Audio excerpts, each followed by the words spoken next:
All right, so now we'll think about what are the differences between policies, standards, guidelines, and procedures.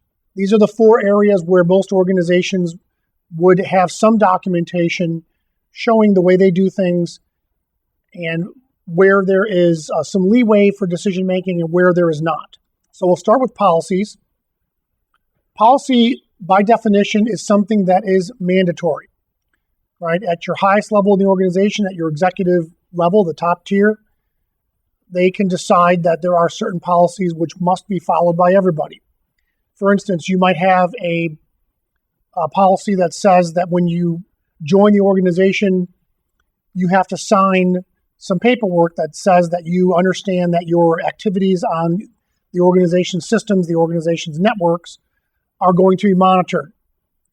And you might even get a notice when you log into any given system that your activities and your actions are being monitored. This is done for the protection of the organization and the people working there. If, for instance, you were logging into a system and did something you shouldn't have done, it might have been an accident, it might have been on purpose, there was a problem that resulted, the employee or the person who took the action would have a difficult time trying to explain that they didn't know what they were doing was incorrect. If, in fact, they were required to sign a document as part of a policy that shows that their activities would be monitored. So it kind of closes the loop between what you're doing and what you're allowed to do. Policies, as I said, come from the upper levels of the organization. So people like presidents, vice presidents, CEOs, CFOs, CIOs, could be someone that's an elected official or the head of an agency. So they're giving direction at the highest level to decide what's permissible within the organization and what isn't. And this helps steer the organization through its various challenges to manage risk and to dictate how the employees of that organization are allowed to act and what they're allowed to do. So thinking about the control objectives as it relates to policies, another thing to bring to bear. We want to know that if perhaps let's say a acceptable internet use policy gets created. Every organization should have one of those, right? The policy might have details that says you're allowed to look at your personal email, you're allowed to maybe do some online shopping, but what you're not allowed to do is watch streaming video or visit pornography sites or gambling sites. Those would be things that the policy would prohibit, but still allowing some personal use of the internet while you're at work. We don't go into a lot of detail on those kinds of policies in a course like this, but it's just an example to think about. In any case, policy is implied that it's mandatory, right? You can't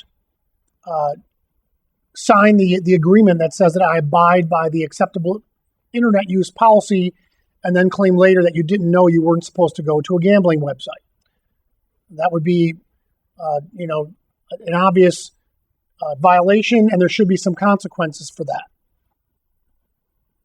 The person that makes the policy would somewhat be related to its scope. So if the policy comes from the highest level in the organization, then the scope might include the entire organization. There might be policies created at the middle level, the middle management level, let's say, and that might have a smaller scope, maybe for a particular business unit, let's say, within your organization.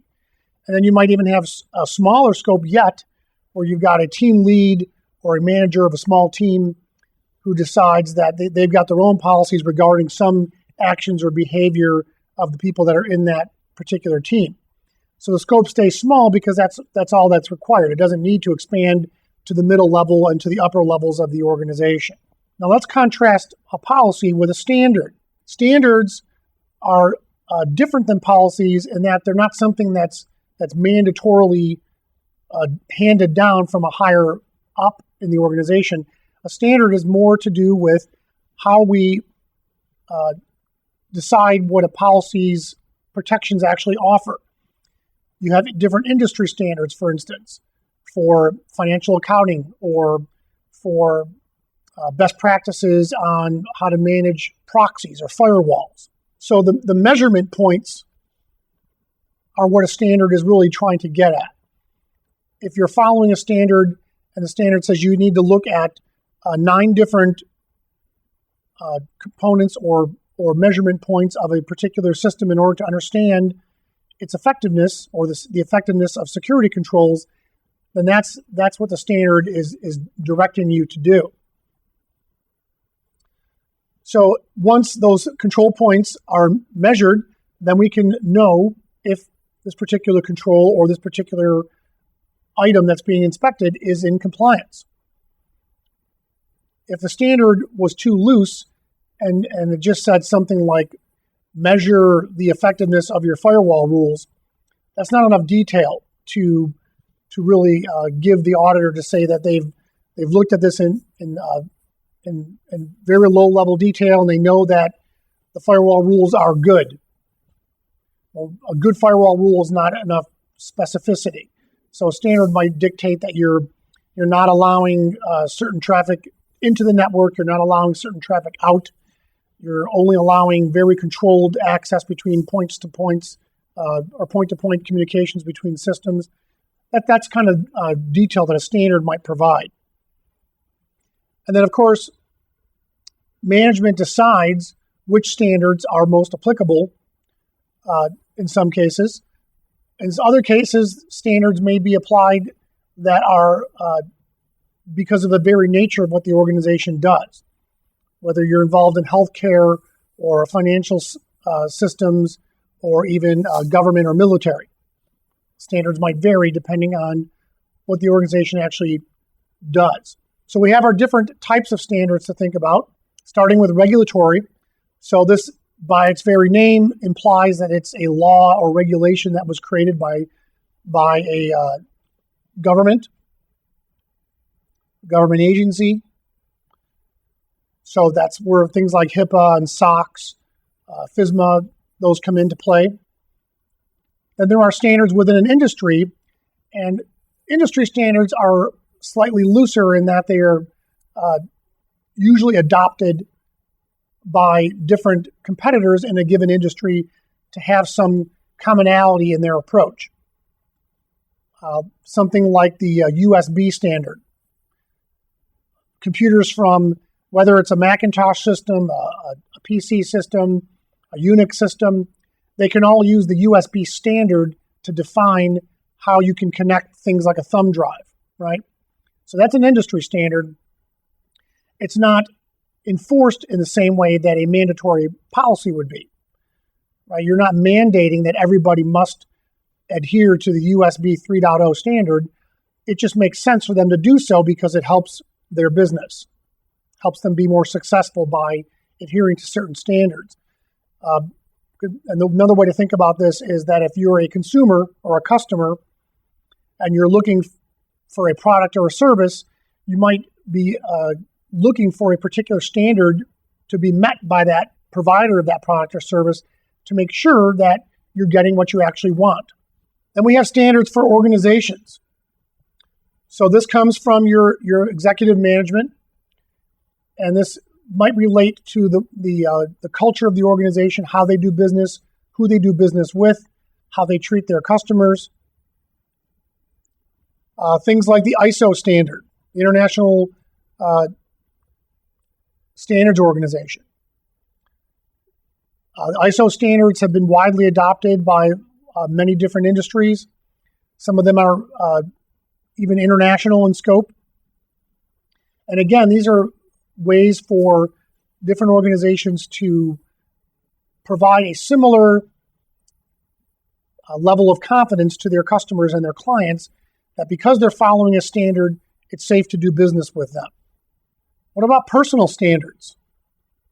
As an auditor, your personal standards are very important. Having personal integrity, being honest, being truthful with what you say, with what you do, the way you treat other people, the way that you treat your clients.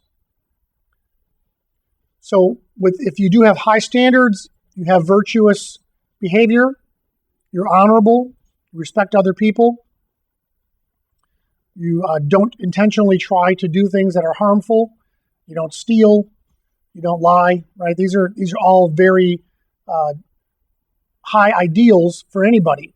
But when you're working in the auditing profession, they're especially important because if you have a reputation as being dishonorable or someone who bends the truth a little bit here and there, your reputation as an auditor may suffer as a result. So it's a good idea to think about trying to be the best possible person that you can if you're involved in this profession. Because if you project confidence and truthfulness and integrity, then that underscores the results from your activities. It also stands to reason that someone who has high integrity and honorable behavior would not, therefore, share information that they shouldn't. They shouldn't steal information and try to resell it, and so on.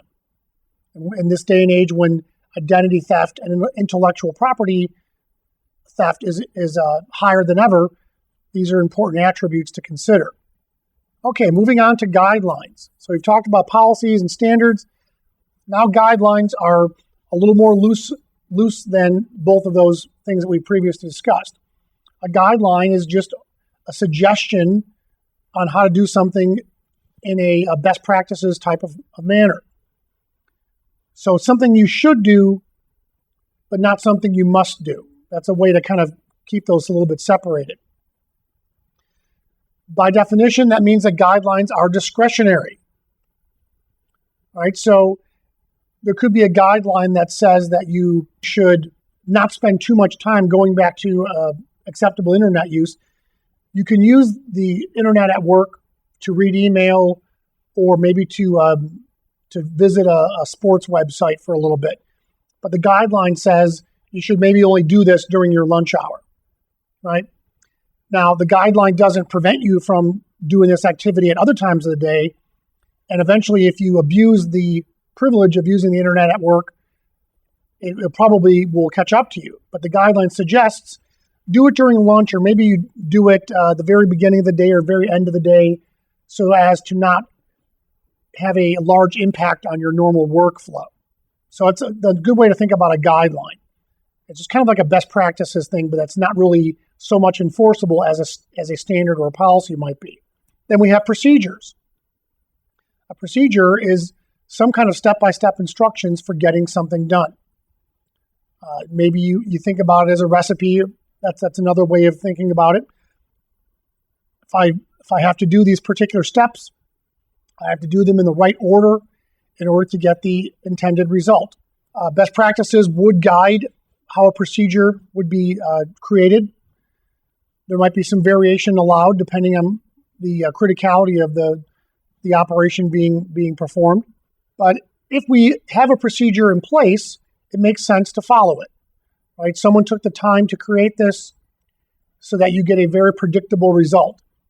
If there's a procedure, let's say, for backing up your thumb drive with your personal files, the guideline might say that you should do that once a week, or maybe even daily, depending on how important your files are. The procedure tells you the actual steps to take in order to do that, what to click, which software to load, where to store the backup, and so on.